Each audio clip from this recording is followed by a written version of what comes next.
if you are not really excited, like if you're not finding yourself studying your business when you don't have to study your business, and you're not obsessed about it and thinking about it all the time, you're in the wrong industry. Yes. Save yourself the drama, man. Save yourself the time. Go explore and find your pocket of what you love to do. And you're always gonna be thinking about it. And you'll impact more people, and impact is greater than income. You'll end up making more income. That's right. Because people will feel it. Yeah.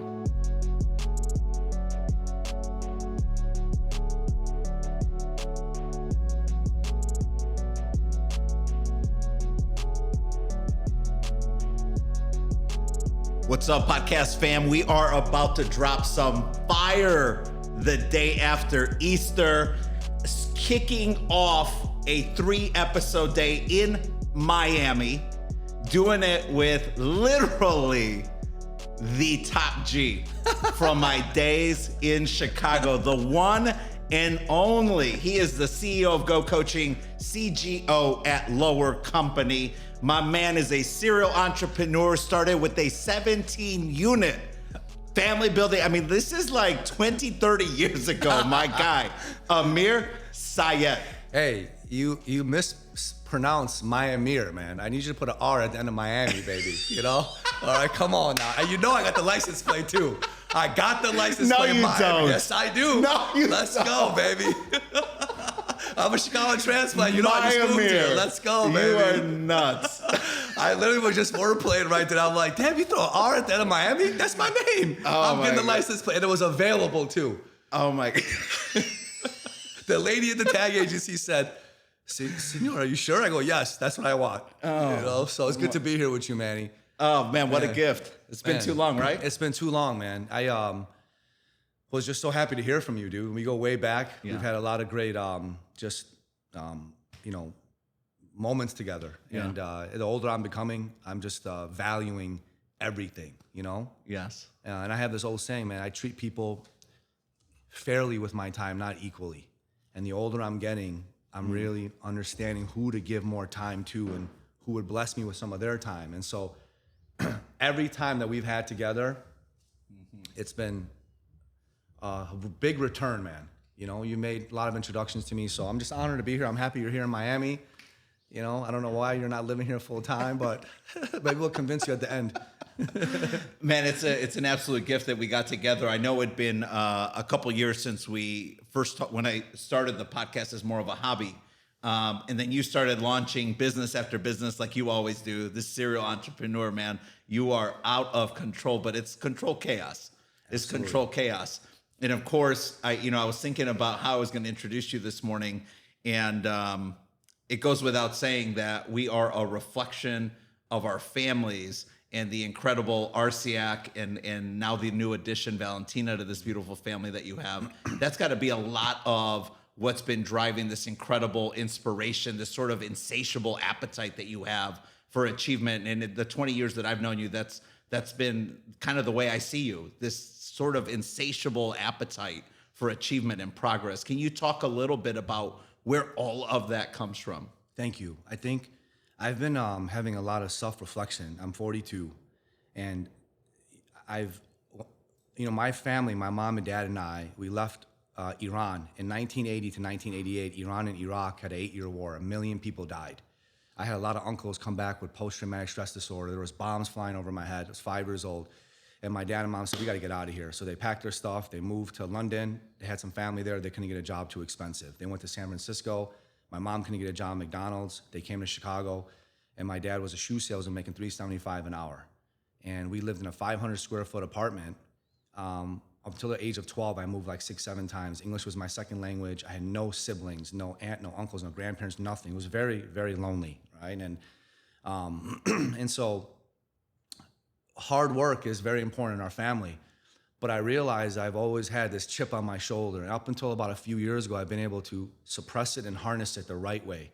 Because growing up for so long, I always felt like a peasant in a lot of environments I was in. And I say that word in a funny way because every situation I was in, I was made fun of, bullied. We didn't have money. I always felt like a second-class citizen, and I would get so angry, and I knew I was innately driven, but I'd say, you know what? One day, I'm not gonna be broke. I'm not gonna be poor. And I just, learn how to channel that. And so I have this thing inside me, Manny, where every day it's who I am. It's my lifestyle where I'm just going to work and work and work. And there's a very legendary story of when I was a kid. I had this really rich friend. He was Pakistani, his dad was, and the other one was Indian. We would go to his house, and I always had the worst bike, the worst shoes, but I had love. My parents loved me, did a great job, right? And so we'd go there, and his Indian dad doctor would come out and say, okay, I want to see you guys race. He would have these dollars in his hand. When you're like 11, a dollar, you're like, oh my God, back in the day, right? So he'd say, go, and we would go around the house, and he would lose sight of where we were when we go in the back, and I was always behind these kids. But I just work angry. I pedal angry. And I said, I'll pedal these kids. And we'd come around, I'd be ahead of them. And it takes one voice, and he looked at me, he says, I'll never forget this, man. I've told the story a few times. He goes, you're gonna be very special one day. And I looked at him, and I didn't mean to get emotional just this quickly, man. I couldn't believe it. He said that to me, and he said, you have something inside you. The way you pedal, you have this crazy drive. He goes, don't ever stop pedaling. You're gonna outwork everybody. Mm-hmm. So when I got to high school, I dropped out. I had a 1.7 GPA. I was never good at school, but I had a very prominent man that graduated me because he was my homeroom advisor for 4 years. He knew I was a good kid. I went to college for a year, I dropped out. And then when I became a telemarketer, I just outworked everybody. Yeah. I'm just like, I'm really not the most book smart, but that immigrant kid inside me. So the first question you asked me really hit me, dude. That's it. It's just this drive I have. I don't ever want anyone looking down on me. I think, or it's been my experience, that so much of who we become is buried in the pain that many times we're not able to communicate 100%. And verbalize. It's like this emotional incarceration that we're in, That's right. That's a great way of saying it. I like that. Emotional incarceration. I never heard that before. My guy. That's what I was in, man, for years. Yeah. And finding a way to maybe not verbalize it, but to demonstrate it through our attitude, our energy, our effort, our enthusiasm, our behaviors, and having someone see it and state it back to us is so powerful. Yeah. So I could see how that doctor saying that to you when his son is one of the kids that I'm probably like I'm guessing he had a nice bike. They are beautiful bikes, man. Yeah, bro. I didn't have a nice bike. We would repaint old bikes. Yeah. I got $4 that day, though, man. I won them 4 times in a row. That's it. That's it. So it just takes a couple, warm words are like honey to the soul, man. And so like, that's why like now I thank God I have a little success. I see young people and all this, and I'm like, just one powerful word of encouragement away, man. You never know where you can alter someone, That's right. Because it happened to me. Talk a little bit, the immigrant story, I'm really passionate about that, right? Obviously, my parents came from Mexico. That. They landed in Chicago. My brothers and I all had the gift of being born in what I still believe is the greatest country in the world for all its opportunities to get better. My guy, Peter Gabriel's here from Chicago, Illinois. I'm glad that Peter and his family could be in Miami with you this week. But I learned so much early on in our friendship about the significance and impact that watching your father and mother sacrifice, work, and live life with integrity and character. Mm-hmm. Just the sort of golden nuggets that provided you, almost like a golden runway through life of just example after example after example of what it meant to really seize the opportunity. Can you reflect back on one or two moments from your childhood where watching your parents do the right thing, be people of great integrity and character, really shaped how you eventually went into the business world today? No doubt. So some people know my story, but 1.7 school GPA, but I got a 4.0 street GPA, okay? So my dad had a small business, just like every immigrant, they come here and they're hustling things. And so in the Iranian culture, either you're like a doctor, engineer, or a rocket scientist, or you're just a hustler. You got like little like cell phone store, or whatever, right? And in Chicago, there's a lot of small businesses. And so my father had a bunch of Iranian guys that were like Hassan, which is my dad's name, like, you can make a lot of money selling cars. And so he's like, I gotta do what I gotta do. So he would buy a car from the auction, get someone to fix it up, and then he would put it outside the apartment building and he'd put it in the classified section back in the 80s, and he'd make, 20, 30% profit. So before you know it, he's selling 4, 5, 6, 7, 8 cars in the apartment building, and the neighbors start calling and saying he's running a business, so he had to go find a car dealership. Well, there was this car dealership in the late 80s by Wrigley Field. It was bad, you and I have talked, it was a bad neighborhood back then, and no one can make this car dealership work. And so they're like, Hassan, it's a tough location. He goes, I got to do something. So he took over it, and he ended up becoming one of the top used car. So when people say used car salesman, like, I get it. My dad is the exact opposite of that. Yeah. He made that place a gold mine because 2 lessons of many he taught me. So first of all, I was at work every Saturday. 8 o'clock, we're in the car since I was 11. Yeah. I don't know college football. Friends that know me, I have no idea because I was working every Saturday. Summer breaks, Monday to Saturday. Get in the car, we drive to work, go start every single car, check for every check engine light. Oh my gosh. Make sure all the rows are straight. Yes. Shovel all the snow. Make sure all the vents are properly organized. Make it presentable. Right? That was a porter. Yeah. So that's what I did. All the cars would come from the auction. I put the little key tags. I write the name of the car. I do the bill of sales. I put them in the book. I would run people's credit reports, TransUnion. I look for all the ones because people had their social security number back on their ID back in the day. He was teaching me street, man, right? He knew different ethnicities that would come in. He goes, this is a Cuban family. Watch how I relate to them. This is a Nigerian family. My father can say, hi, how are you, in almost 20 languages. I can say, hi, how are you, in 25 languages. Wow. That was the fastest way to build rapport. And that's how I was a telemarketer nationwide, one of the top telemarketers in the country. I would bring tension down, trust up within 10 seconds. If I heard a little accent, I saw your last name, I knew how to say, hi, how are you, in language, almost perfect enunciation. So he knew how to deal with people in Chicago. They loved him. So we would stand in the front of the dealership some days, and we would just talk, father and son. It was on Ashland Avenue and Grace, for anyone understanding Chi-Town. Heck yeah. There was one light. He said, son, you see this light? I said, yes. He said, this light makes us a lot of money. I said, this traffic light? He said, yes. Because if people couldn't stop here, they want to see our cars. Number 2, he goes, you see how much word of mouth referrals we get? I said, it's crazy, Dad. You don't do any advertising. He goes, because I take care of one person, right? Whenever they come to this light, they will point at the lot and they say, this guy's a great man.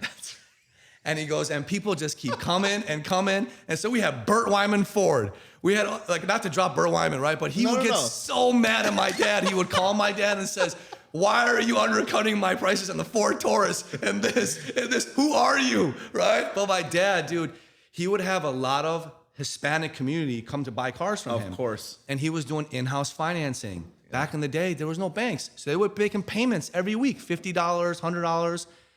There were people overpaying him. And he'd be like, wait a minute. He checked the bill. He goes, you paid the car off 2 weeks ago. Why are you here? Here's your money back.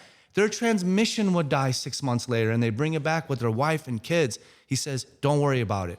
Give me the car back. I'll give you another car. People from Wisconsin, Michigan, Minnesota, they were coming to him. It was like Field of Dreams. And I'm seeing with my own eyes. Yeah. And he said, Amir, you always got to understand, you do good by one person and you keep doing it every day, you'll never need to advertise. A lot of lessons in that car dealership, man. You know, I remember, man, you would host these incredible events at Erie Cafe. Oh, yeah, man. Remember that? That was a spot. Chicago? Oh, man. Man, you'd have the top mortgage lenders, the top realtors, the top financial advisors, the top bankers, the type. I mean, if Amir was hosting an event, people wanted to be there. And I remember you used to talk about the idea of adding value and solving problems. And I may not be exactly quoting you, but one of the things that I always took away from watching you come up in this incredible trajectory of success within the mortgage industry was that people would consistently say, man, he gets me. He made the process easier. He solved an issue that I had. He just added value every single time. And I think I'm thinking about the way you described your father, and you suggested that a big part of his success was because people were proud to refer him to other people they trusted and cared about. Talk about how that had an impact in your business as you went from telemarketing into loan origination. Well, I think the greatest, thank you for that compliment. I Please. appreciate that very much. You know, I realize, man, like the most highest income skill is selling. Selling is not how you study products, but how you study people. I always study people, man. Like I just knew if selling is ethical selling, of course, everybody has a problem. And Yes. everybody is silently begging to have their problems solved. And so if you can walk in any room and be observant and be selfless and carry some humility, right? And understand people all have pains, but then in a business setting, they need something that you have. It's your job to learn communication, highly effective communication through the right discovery questions, to have them make the decision to purchase, you know, and to add value, you have to be of value. That's the bottom line. You have to work on your mental health, your I call it my PEMS, my physical, emotional, mental, spiritual. You have to be attractive. People have to be attracted to your energy. And then from there, you have to be very nuanced in how you understand how to communicate with people, either verbally or non-verbally, to get them to the point where they trust you. You got to be seen before you're known, liked, and trusted through modern media, which I call social media, business media, right? That helps your brand when you walk in. And then you have to be known, then liked. I like him, right? Like he's making it all about me. Everyone's got an invisible sign around their neck that says, make me important. Yes. It's all about you, right? Yeah. Then I trust him. He's asked me some good questions, you know? And then you know how to close. And then you can get what you want if you give them what they want. But you have to follow sequencing and structure to your sales.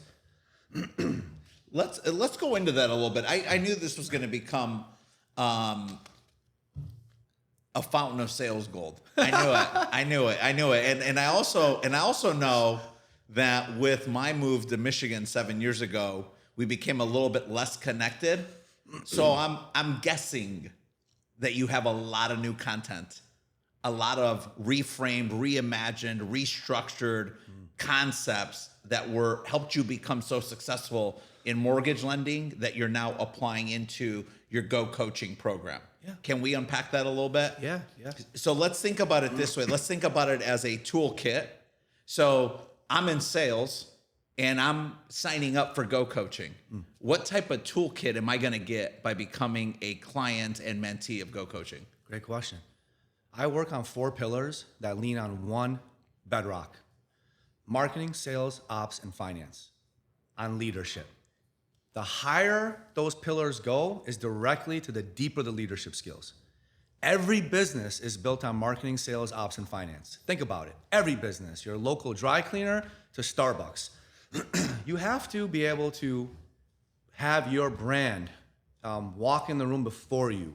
That's how you're seen before you're known, liked, and trusted. Sales is how am I known, liked, and trusted, right? Great marketing makes sales easier, okay?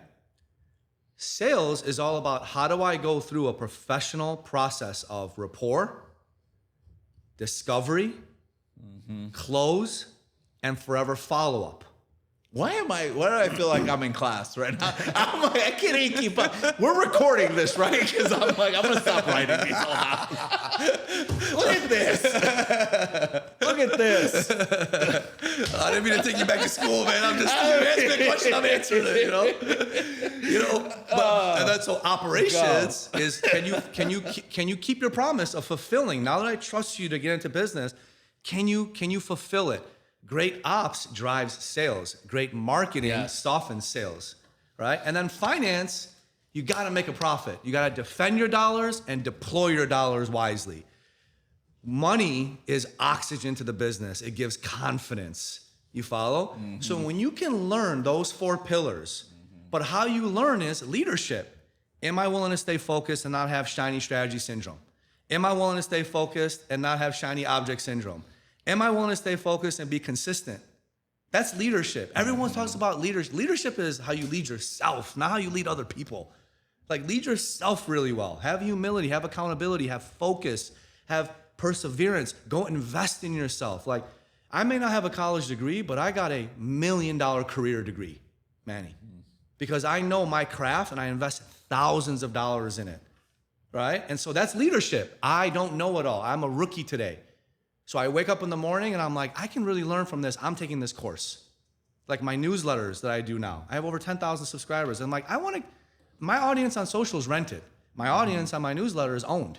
I want to deplatform these people and I want to own it. So I'm going to study who's the best newsletter content creators in the entire world. And I paid and I studied it. I got that done, right? So it's always about understanding those 4 tenets to a business. Some people are great marketers, but they don't have the ability to execute. Some people are great salespeople, but they're making it so hard. Market yourself first. Some people have great marketing and sales, but then when they're operationally, they don't deliver efficiently and effectively what they promised you. Some people have all 3, but they're not making any money. Yeah. That's the Harvard MBA of running a great business. So at Go Coaching, right? Go stands for growth only.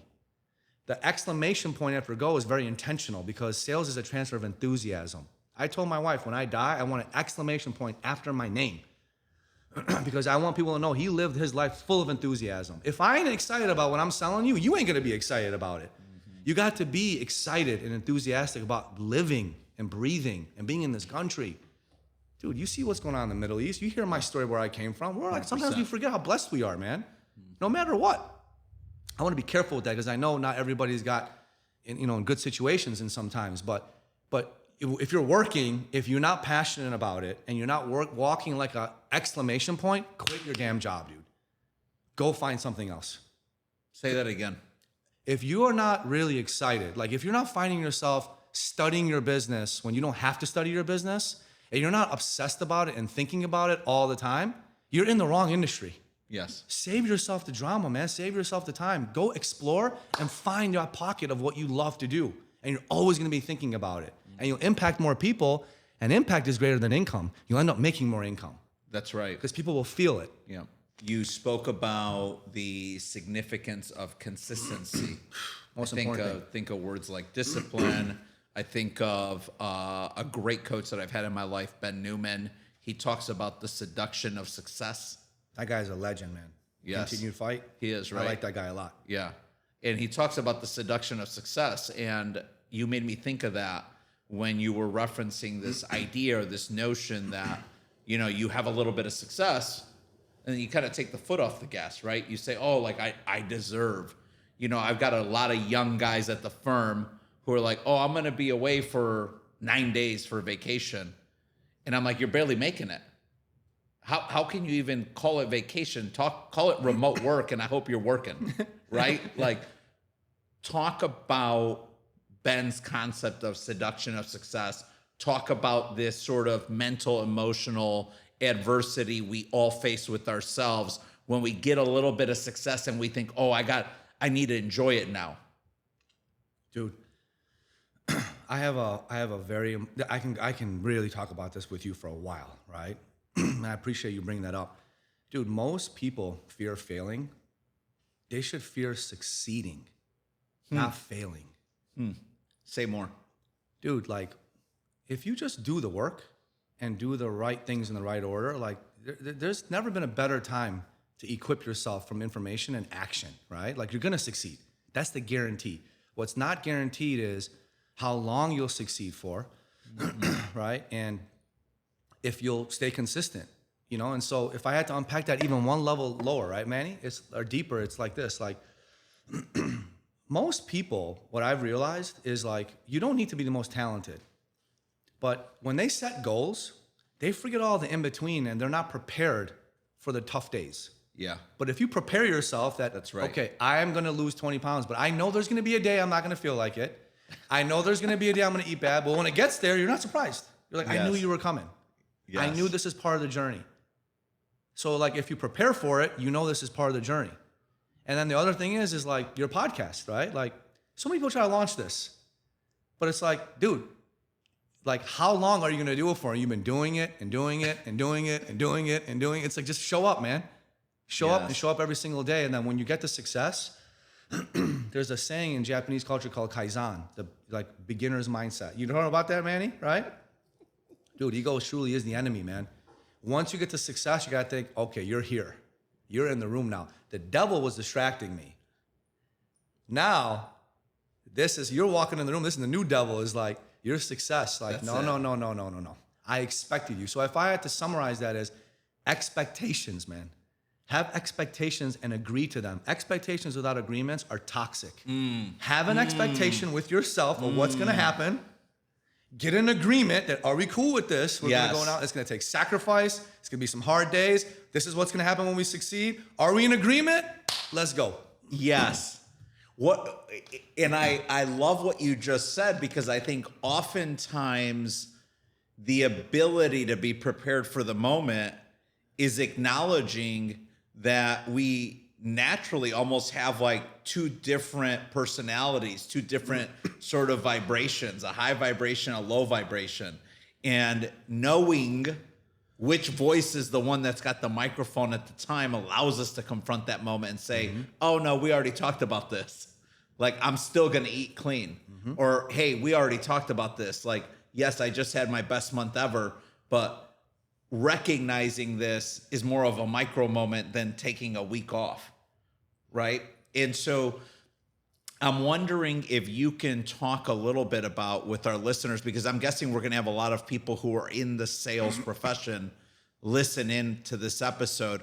Talk a little bit about how you've audited your circles so that even when you don't win the war against that voice inside your head, the people around you in your life almost become the buffer and the guardrails to making great decisions in those moments. Well, remember how I was describing earlier the 4 pillars, marketing, sales, ops, and finance? The higher they go is built on the leadership bedrock. The deeper the leadership, the higher those goes, because you'll be able to stay the course, everything. The roof above that is accountability. Okay? So the fastest way one can get to where he or she wants to go is pay for skill transference. Find who has the results that you admire. Go seek them out.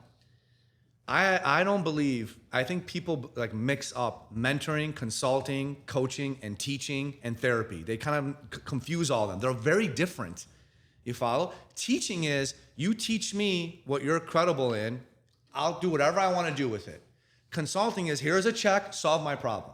Yes. Therapy is, I got things in my mind from my past. I need to get my mental state right. Just hear me talk. Help me clear my mind. Coaching is, dude, you're doing X, Y, Z by this date. Here's how you're going to do it, when you're going to do it. If you don't do it, I'm going to hold you accountable to it. That's coaching. So I am a coach. I'm a whistle, clipboard type guy. I know when to be a mentor. Hey, man, this is how I think you should consider doing it. Let's talk about it, right? Yeah. Coaching is, you have to build an audience around you that is holding you accountable. I have a marriage counselor my wife and I go to every single month. He's fucking $400 an hour, pardon my French, right? But I'm like, I'm getting the best. Okay, I'm going to him. This guy's $400 an hour. I don't care. I'm at the level of my success. I can invest in that. I've had $100 an hour when we were coming up. I'm like, I'm getting the best now. Everything's relevant, right? We go there, we talk. He tells me exactly what I'm not doing right. Because I invited that. I go, dude, this is what I want from you. That's Call right. me out. I'm like, man, okay. So our marriage gets better and better. And there's, times it doesn't go well. We go in there. We have that to go to. I have a trainer 4 days a week. Pay $165 an hour. I had a trainer before when I was not making a lot of money, $50. I can't trust myself. I pay you. I come here. You tell me what to do, right? And you push me to do it. And I get in and I get out. No cell phone, nothing. So long story longer, we have to put things around us that are really important as bumper guards. And we have to make sure we respect those people. And sometimes it's gonna take you paying money for it, because nobody washes a rental car, dude. Nobody. You pay it, whoever pays the most attention, right? Nobody does. If you don't own it, you ain't gonna take care of it. So I own my success, I'm paying you, I'm all in. Dude, I've had this loaner from Mercedes. Have you watched it? And I've not I've had it for almost 3 weeks. I've not washed it. Nobody washes it. I'm like, I'm not driving that through my Jack's car wash. Nobody washes a rental car. I'm like, I'm being inconvenienced. My car's in the shop for 3 weeks. I'm like, I'm not washing this loaner. I'm telling you, bro. People rent their careers, man. People are just all walking around and not fully all in with themselves. So you got to invest and you got to be held accountable. Accountability is the most powerful thing, man. It's the most powerful thing, dude. There's a number of different examples of cops, coaches, consultants that you have in your life that have helped you. Talk about a few specific people when you said you paid outside of the marital therapist or the trainer. Talk about a few specific people and resources that people can look into that you say, man, this is one of the best in this space, and this is how they added value or solved the problem for me. Okay. Well, whatever industry you're in, there are going to be people highly successful. Okay. You have to go seek them out. And the power of social media will allow you to, expedite that process. I would first join masterminds. Okay. Oh, yeah.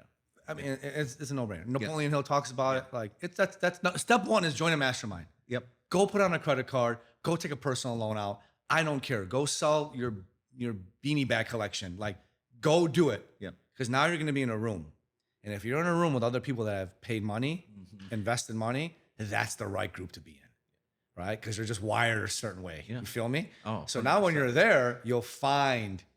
Right? There's people in the room of upward mobility, right? Forward thinking. And then you'll make connections. And then most of the people that run the masterminds also have coaching. Now you have to be discerning, right? You have to make sure, like, there's a lot of frauds out there too.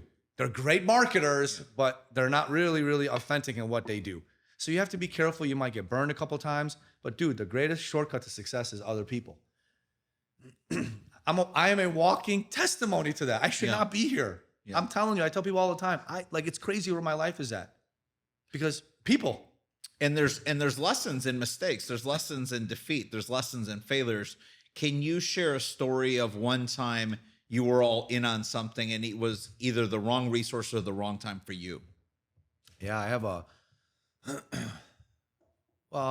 there's actually many examples. I mean, one of them is one of my greatest, I'm not going to mention his name, but a lot of people that know me know who he is. He is one of the greatest loan officer coaches, I think, in history. And unfortunately, the relationship with me and many of his other students, it got to a point where it was a very contentious. And a great coach knows how to evolve with their student. And if the student's having success, you'll know a great coach when the student passes the coach. You will know their true character. And it was very disheartening that when I started to have a level of success, this person felt threatened, not against me, against everybody. And we all felt it. And it was heartbreaking, And so there's different examples of dynamics of being in a relationship with a coach. But like in our coaching program, dude, even as a mortgage lender, Manny, I hope for people to pay off their mortgage and never need me, right? Like, I hope in coaching that people can outgrow me and not need me, right? I hope that they can, go and launch their own coaching company. Like, dude, nobody has 100% market share, not even Apple, And so when I decided to do this coaching thing, I had a really good one-on-one with God. I said, God, I'm a man of faith, right? I'm not Mother Teresa by any which means, but I lean on my faith, and I said, God, this is a big thing, man. Like, either I'm going to go do $1 billion a year in mortgage production, continue to invest in businesses and multifamily, or I'm really enjoying this, And I'll tell you, I'm going to put this on the podcast. People ask me, when did you want to know to be a coach? And I'm going to sidebar this for about 2 minutes. Please. It was you. And I want to tell you on this podcast, because I've told this story 50 times. And I'm going to tell him when I see him, right? So one of my greatest mentors says, Amir, there's job, career, and calling. Most people don't get to a calling. Well, I said, how do I know it's a calling? He goes, because they keep calling you, dog, right? I said, okay, that makes sense. So people kept saying, hey. And I'm like, God, if I do this is a big responsibility, coaching. Yeah. And I said, okay, let me try it. So I had come spoken at Marcello's back in the day on North Avenue. With Rick Alfonso, and there was a bunch of guys there, right? Of course. And I had spoken in front of, there's 50 financial advisors in the room. You've always been very good to me, man. I will never forget that, dude. You've always been very good to me, man. And you're like, Amir, I want you to speak. And I'm like, man, these are all financial advisors. I'm a mortgage lender. You're like, no, you're coming and speaking. The 7 levels of communication. Yes. You remember channel accounts? Then you dropped the fire. Bro, at the end, you came up to me and you're like, dude, holy cow, you killed it. Yeah. I go, come on, don't gaslight me. You're like, no, I would never do that. You killed it, bro. Because I still got a lot of humility, man. I know I got my skills, but I never really pay attention to did I kill it or not? You did. And you said, thank you. And you said, Rick and I want to pay you to come every month. And I'm like, Manny, what?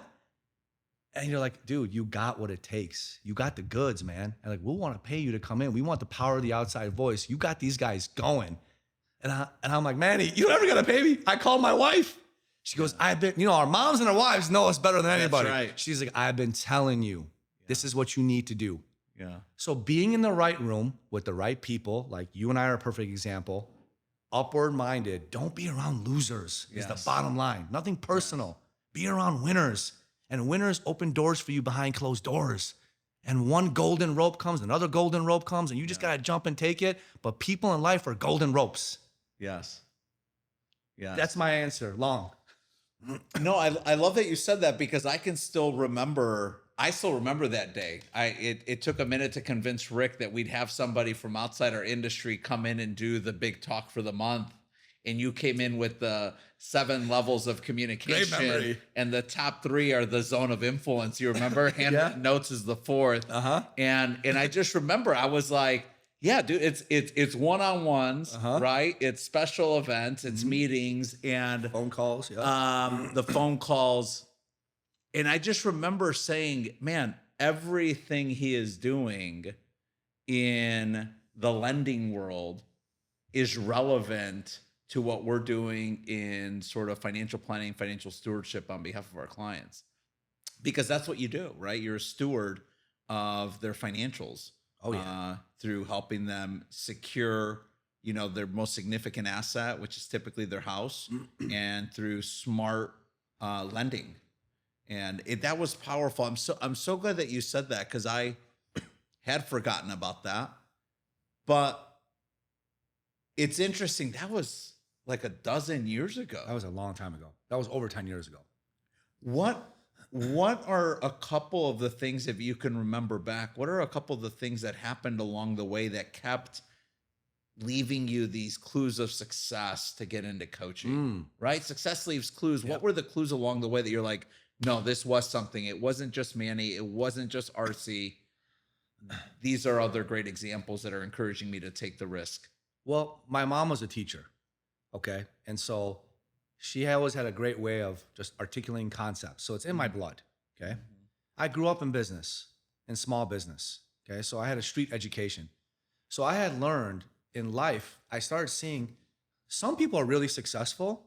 Few of those people have the heart to want to share. The ones that have the heart to share their success, they don't know how to share it in a way that I can understand it. So I went and got credible. I did a lot of production. I'm like, I got to first take care of me and make sure I'm credible, right? Once I got past the imposter syndrome, because we all have it, I'm like, am I ready? I'm like, dude, you just did $1 billion in production. I'm like, I don't think I made it yet. Some voice was like, dude, you are like way made it. You need to do this. I'm like, okay. Some encouragement, having the right people around you. And then I'm like, man, I have a abundance mindset. I love sharing. I get so happy when I share with people. I got nothing to lose. Like dude, I have a dear friend of mine, Robin Abraham. He's going to listen to this. He's in Manhattan Beach, multi-million-dollar house. He called me through the Illinois Mortgage Bankers Association and said, I want to open a mortgage company in Chicago. I hear you will pay for consulting. I'm like, dude, you got to pay me. Come to my office. Till this day, we're like tight. 10 years later, the door is, he goes, you're the only person I called to ask how to open a mortgage company. And you had a mortgage company. And you taught me everything without charging me $1. I'll never forget that. There's enough to go around, dude. You have to be smart and wise how much you share in certain situations. But lastly is knowing how to share it. I like specificity. I don't like generality. And so I started to really obsess about my craft. I started typing playbooks. I started to memorialize everything. And I started to study people and products simultaneously. So I started to lap these mortgage loan officers. I knew every guideline in the book. I'm like, dude, you get more loans by knowing more people. Get more people, study people while you study the product. Like, you know how many times I've had conversations with financial advisors, Manny, in your industry? I also have this confidence where I can be very direct with people. Maybe it's that Middle Eastern immigrant blood in me, but like I can be very direct with people. I can show love tough, right? Like loving tough, not tough love, because I'm credible. So when I'm credible and my heart's in the right place, I'm very direct with people. Like I yell at some of these financial advisors. I'm like, dude, show me you care first. Like you wrote down my wife's name, my daughter's name. Like I'm giving you money. Like care about me first, right? Like I told you the story about my wife and I doing surrogacy. We couldn't carry a baby. We went to surrogacy centers. Dude, this is $150,000, right? I walked into the surrogacy office, the first one. There was no pictures of moms and families on the wall. They had no BAHART systems. There was no coffee, no water. It was so like empty. We walked in the room. The first thing the lady did was slide a brochure across the table. I go, dude. And my wife knows me. She goes, oh my gosh. I said, you haven't asked me one question about how we went through 6 miscarriages, 6 rounds of IVF. We lost our son 6 months with a surrogate in Iowa. You know how hard that is? Have a little emotional intelligence. Like, ask me just some questions about, I'm so sorry you're here. How is you know why I'm in here, right? This is the thing I want everyone listening to this is your MBA and your spreadsheets, that'll only take you so far, okay? Mm-hmm. Like, you got to have high empathy and emotional intelligence because you're dealing with people.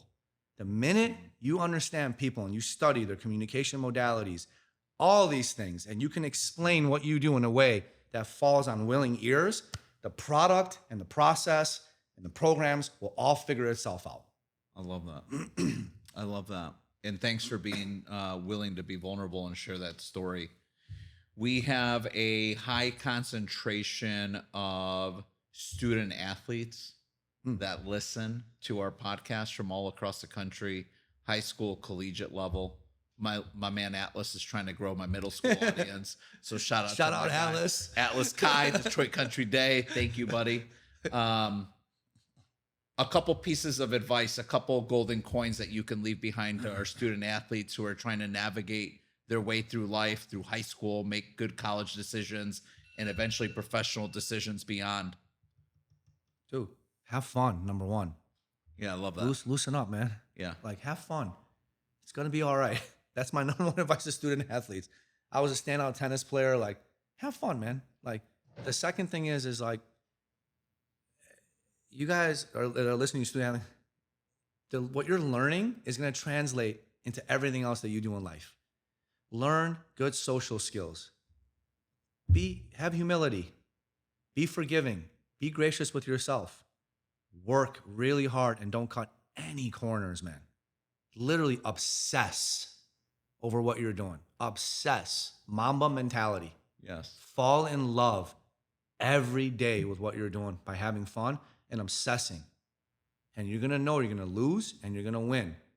But the farther you're going to go is your consistency and your obsession and your ability to just show up the next day and pay attention to the little details. My dear friend Flex Lewis, Mr. 7-time Olympia, taught me this, and I'll never forget. He goes, champions do the things that are unseen. And he's so right, man. That's my message to student athletes. I love that. As we wrap up, where can people find you online, on social media, learn more about the Go Coaching program, etc.? My Instagram is, so on LinkedIn, it's just Amir Syed. I'm thinking about to hit 30,000 organic followers. It's crazy. I went on there, I'm like, this is nuts. I put gems, entrepreneurship gems from an immigrant kid every day. It's my ruminations, my musings. Instagram, I drop a video every single day. And I think I'm at 30,000 organic. That's at Amir Syed, AmirSyed. On both LinkedIn and Instagram. So if you're listening to this, DM me, tell me if you heard this, and whatever I can do to help, man, I'm here. I love it. So the husband to RC, father to Valentina, incredible immigrant story from Iran. Shout out to your parents, beautiful people. Thank you. Peter Gabriel, thanks for traveling, brother, to be with us today. Bodyguard, man. Don't be fooled. He's skinny, but he knows jujitsu. Amir showed up with a bodyguard, man.